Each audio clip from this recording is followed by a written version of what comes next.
Item ಯಾವುದೇ ಇರಲಿ try ಮಾಡಿ ಆಚಿ ಚಿಕನ್ ಮಸಾಲಾ. ಆಚಿ ಚಿಕನ್ ಮಸಾಲಾ ಹೊರಬರಬೇಕು. ರಾಜ್ಯದ ಜನತೆಗೆ 2023ರ ಚುನಾವಣೆಯಲ್ಲಿ ಕೊಟ್ಟಂತ ಆಶ್ವಾಸನೆಗಳು, ಗ್ಯಾರಂಟಿ ಯೋಜನೆಗಳಿಂದ ಎರಡೂ ವಿರೋಧ ಪಕ್ಷಗಳು ಸಹ ತತ್ತರಿಸಿ ಹೋಗ್ಬಿಟ್ಟು, ಏನಪ್ಪ ಇದು ಈ ರೀತಿಯಾದಂಥ ಗ್ಯಾರಂಟಿ ಯೋಜನೆಗಳು ಕಂಡೀಷನ್ ಇಲ್ದೇನೆ ಯಾವುದೇ ತರನಾದಂಥ ಹಣಕಾಸು ಇಲಾಖೆಗಳು ಅಷ್ಟು ಪ್ರೆಷರ್ ಇದ್ರೂ ಸಹ ಮೂರು ಪಕ್ಷಗಳಲ್ಲಿ ಹಣಕಾಸು ಇಲಾಖೆಗೆ ಸಂಬಂಧಪಟ್ಟಂತ ವ್ಯಕ್ತಿಗಳನ್ನ ಇಟ್ಕೊಂಡಿದ್ರು ಸಹ ನಾವು ಮಾರೋಗಿದ್ವಿ, ಅದರಿಂದ ಕಾಯ್ತಾ ಇದ್ವಿ. ಸತ್ಯ ಹೊರಬರ್ಬೇಕಲ್ವೇ?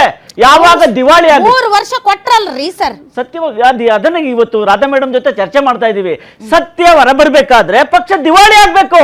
ಸತ್ಯ ಹೊರಬರ್ಬೇಕಾದ್ರೆ ಅಲ್ಲ ದಿವಾಳಿ ಆಗೋದು, ಸರ್ಕಾರ ದಿವಾಳಿ, ಖಜಾನೆ ನಿಮ್ಮ ಖಜಾನೆ ದಿವಾಳಿ ಆಗ್ಬೇಕು. ಇವ್ರು ಮಾಡ್ತಾ ಇರ್ತಕ್ಕಂಥ ಭ್ರಷ್ಟಾಚಾರ ದಿವಾಳಿ ಆಗ್ಬೇಕು. ಕೊನೆಗೆ ಇದು ವೆರಿ ಇಂಪಾರ್ಟೆಂಟ್ ನಿಮ್ಗೆ ಇವತ್ತು ಹೇಳೋದಕ್ಕೆ, ಸಿದ್ದರಾಮಯ್ಯನವರ ಮಹಾ ವೈಫಲ್ಯದ ಆಡಳಿತಕ್ಕೆ DK ಶಿವಕುಮಾರ್ ಅವರೇ ಕೊಟ್ಟಂತ ಸರ್ಟಿಫಿಕೇಟ್ ಇವತ್ತು ಏನಂತ, ಮತ್ತೊಮ್ಮೆ ನೀವು ಪ್ರಜಾಪ್ರಭುತ್ವದಲ್ಲಿ ನಮ್ಮನ್ನ ಗೆಲ್ಸಿದ್ದೀರಿ, 2ನೇ ಬಾರಿಗೆ ನಾನು ಮುಖ್ಯಮಂತ್ರಿ ಆಗಿದ್ದೀನಿ, ನಮ್ಮ ಹಿಂದಿದ್ದಂತ ಮುಖ್ಯಮಂತ್ರಿ ಮಹಾ ವೈಫಲ್ಯ ಆಗಿದೆ, ಅದಕ್ಕೋಸ್ಕರ ಹೇಳ್ತಾ ಇದ್ದೀನಿ ಮತ್ತೊಮ್ಮೆ ಗ್ಯಾರಂಟಿ ಯೋಜನೆಗಳಿಗೆ ನೀವು ಅರ್ಜಿಯನ್ನ ಸಲ್ಲಿಸಿ.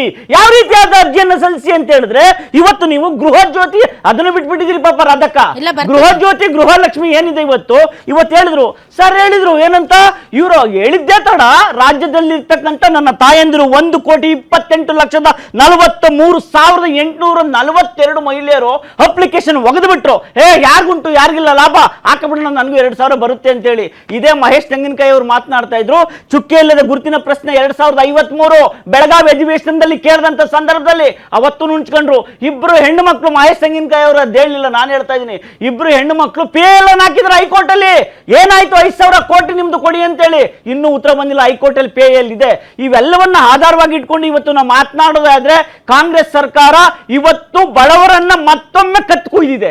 ಯಾವ ರೀತಿ ಕತ್ಕೊಯ್ದಿದೆ ಅಂತ ಹೇಳಿದ್ರೆ, 3 ವರ್ಷದಲ್ಲಿ ರಾಜ್ಯದ ಬಹುತೇಕ ಎಲ್ಲಾ ವೈಫಲ್ಯಗಳು ಇವತ್ತು ಗ್ರಾಮೀಣ ಮಟ್ಟದಲ್ಲಿ ಇರ್ತಕ್ಕಂಥ ಎಲ್ಲರ ಬದುಕನ್ನ ಸರ್ವನಾಶ ಮಾಡಿದೆ ಗ್ಯಾರಂಟಿ ಯೋಜನೆಗಳಿಂದ. ಜೊತೆಗೆ ಇವತ್ತು ಹಂಗನ್ಬೇಡ್ರಿ, ಅಲ್ಲ ತಿಳ್ಕೊಳ್ಳಿ, ಹೇಳ್ತೀನಿ ಅದನ್ನು. ಈಗ ನೋಡಿ ರಾಧಕ್ಕ, DK ಶಿವಕುಮಾರ್ ಅವ್ರಿಗೆ ಇದನ್ನು ಕೇಳ್ತೀನಿ. ಮಾತಾಡೋ ಬರದಲ್ಲಿ ಗ್ಯಾರಂಟಿಗಳಿಂದ ಹೆಣ್ಮಕ್ಳಿಗೆ ಲಾಭ ಆಗಿಲ್ಲ, ಅವ್ರಿಗೆ ಅನುಕೂಲ ಆಗಿಲ್ಲ, ಅವ್ರು ದಿವಾಳಿ ಆಗಿದ್ದಾರೆ ಅಂತ ಮಾತ್ರ ಹೇಳ್ಬೇಡ್ರಿ. ಆಗಿರ್ಬಹುದು, ಇಲ್ಲ ಅನಧಿಕೃತ ಅಕೌಂಟ್ ಹೋಗಿದ್ದಾರೆ. ನೋಡಿ ನಾನು ಹೃದಯದ ಅಂತರಾಳದಿಂದ ಸ್ವಾಗತ ಮಾಡ್ತೀನಿ. ಪರಿಷ್ಕರಣೆ ಆಗಬೇಕಾ ಬೇಡವಾ? ನೋಡಿ ಮೇಡಮ್, ಪರಿಷ್ಕರಣೆ ಇವ್ರು ಮಾಡುತ್ತೆ ಆದ್ರೆ ನಮ್ಗೆ ಅಭ್ಯಂತರ ಇಲ್ಲ. ಆದ್ರೆ ಇನ್ನೊಂದು ಏನಂತೀವಿ ಅಂದ್ರೆ, ದಯವಿಟ್ಟು ಕೇಳ್ಕೊಳ್ಳಿ, ಪ್ಲೀಸ್ ಕೇಳ್ಕೊಳ್ಳಿ. ಇವರು ಪರಿಷ್ಕರಣೆ 2 ಮಾಡ್ತಾ ಇದ್ದಾರೆ. ನಾವು ಕೇಳ್ತೀನಿ, ಏನು ಈ ರಾಜ್ಯದ 23 ವಸ್ತುಗಳ ಮೇಲೆ ಬೆಲೆ ಏರಿಕೆಯನ್ನ ಮಾಡಿದ್ದಾರೆ, ಅದನ್ನ ಪರಿಷ್ಕರಣೆ ಮಾಡಿ. ಪೆಟ್ರೋಲ್ ಕಡಿಮೆ ಮಾಡಿ, ಡೀಸೆಲ್ ಕಡಿಮೆ ಮಾಡಿ, ಕಡಿಮೆ ಮಾಡಿ, ಅದನ್ನ ಪರಿಷ್ಕರಣೆ ಮಾಡಕ್ಕೇಳಿ. ಯಾವ ಬಾಯಿಂದ ಹೇಳ್ತೀರಿ ನೀವು? ಇಲ್ಲಿ ಮಟ್ಟ ಹೇಳಿದ್ ಕರೆಕ್ಟ್ ಆಯ್ತು ಮಹೇಶ್ ಗೌಡ್ರ. ನೀವು ಹೇಳೋ ಬರ್ದ ಲಾಸ್ಟ್ ಯಾವ್ದಾದ್ರು ಒಂದ್ರಲ್ಲಿ ಸಿಗಾಕೊಂಡ್ಬಿಡ್ತೀರಿ. ಈಗ ಪೆಟ್ರೋಲ್ ಡೀಸೆಲ್ ಅಲ್ರಿ, ನಿಮ್ಗೆ ಏನಾದ್ರೂ ಐತಿಲ್ಲ, ಪೆಟ್ರೋಲ್ ಡೀಸೆಲ್ ಬೆಲೆ ಜಾಸ್ತಿ ಮಾಡ್ತಾ ಇರೋದು ಕೇಂದ್ರ ಸರ್ಕಾರ. ಒಂದ್ ನಿಮಿಷ ಕೇಳ್ರಿ, ಇವ್ರಿಗೂ ರೆಸ್ಪಾನ್ಸಿಬಿಲಿಟಿ ಇದೆ, ಅವ್ರಿಗೂ ರೆಸ್ಪಾನ್ಸಿಬಿಲಿಟಿ ಇದೆ. ಸೊ ಒಂದ್ ನಿಮಿಷ ಮೇಡಮ್, ನೀವು ಸುಮ್ನೆ ಅಲ್ಲ, ಅವ್ರಿಗೂ ರೆಸ್ಪಾನ್ಸಿಬಿಲಿಟಿ ಇದೆ, ಈ ಕಡೆನೂ ರೆಸ್ಪಾನ್ಸಿಬಿಲಿಟಿ ಇದೆ. ಅವ್ರು ಮಾಡಿದ್ರೆ ಚಮತ್ಕಾರ, ಇವ್ರು ಮಾಡಿದ್ರೆ ಬಲಾತ್ಕಾರ. ಹಂಗಾಗಿ ಅವ್ರಿಗೇನು ಹೇಳಲ್ಲ ನೀವು, ಯಾಕಂದ್ರೆ ಅವ್ರ ಹಿಂದೆ ಓಡೋಗವ್ರು ನೀವು.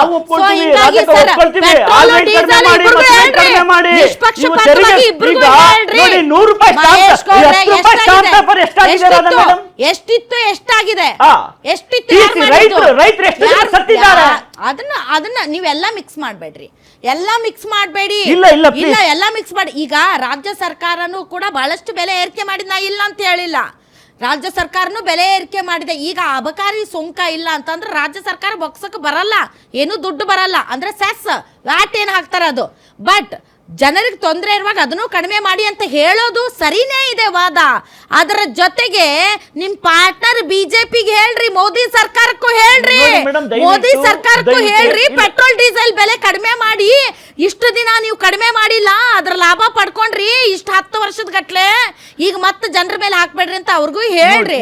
ನೀವು ಜೆಡಿಎಸ್ ಜನರ ಪರವಾಗಿ ಮಾತಾಡ್ರಿ. ಖಂಡಿತ ಮಾತಾಡ್ತೀನಿ ನೋಡಿ, ಅದ್ರ ಪರವಾಗಿ ಇನ್ನೊಂದಿನ ಡಿಬೇಟ್ ಮಾಡಿ.